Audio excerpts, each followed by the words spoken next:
Be ready? Start. Sir, I am very glad that I have the opportunity to take part in the discussion on the demands for grants in respect of the Ministry of Labor. I am glad we have got a very good labor minister, but I do not know whether he is able to take all the necessary steps to improve the labor situation in this country at this crucial moment. Sir, in the Labor Ministry's conference some time back, it was suggested that steps should be taken to enforce the minimum wages in the different industries. It was also suggested that non-implementation of minimum wages should be declared as a cognizable offense and the offenders should be arrested. However, it had been agreed at the conference that more deterrent punishment should be given to the offenders and that the act should be amended suitably. Necessary changes should have been made in the central legislation by this time. The Industrial Dispute Act had become outdated and it should be completely overhauled.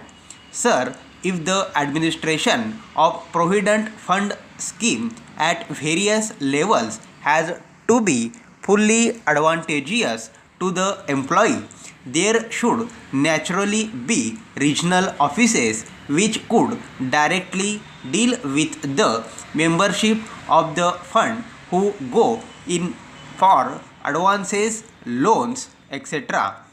The present situation has offered an opportunity for the government to make necessary meaningful changes in a number of legislative measures which seek to protect and regulate the rights and working conditions of industrial workers and other employees.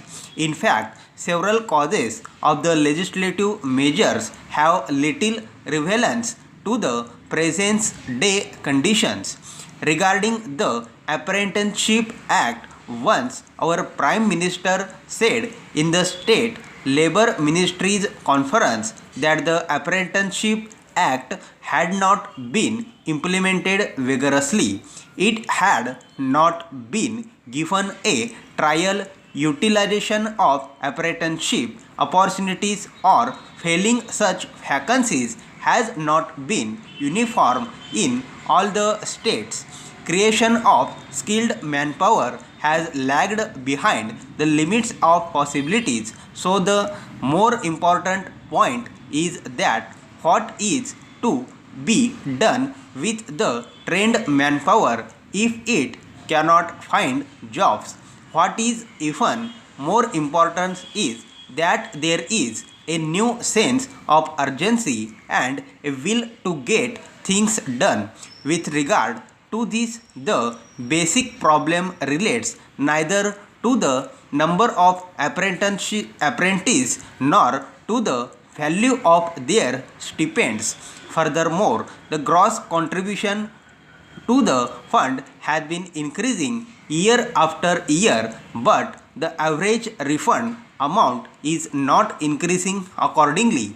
Sir, the Industrial Policy Resolution clearly mentions that in the process of rapid industrial development, labor assumes a vital role to the help establish a socialistic pattern of society. The main problems facing the working class are of getting adequate wages, essential commodities at prices they can afford, some sort of shelter and clothes. The government's minimum needs program has hardly reached the working class. The vast majority of laborers are unable to make both ends meet. The government has mentioned endlessly on the question of evolving a natural policy nor on integrated wages, incomes and price policy. Stop.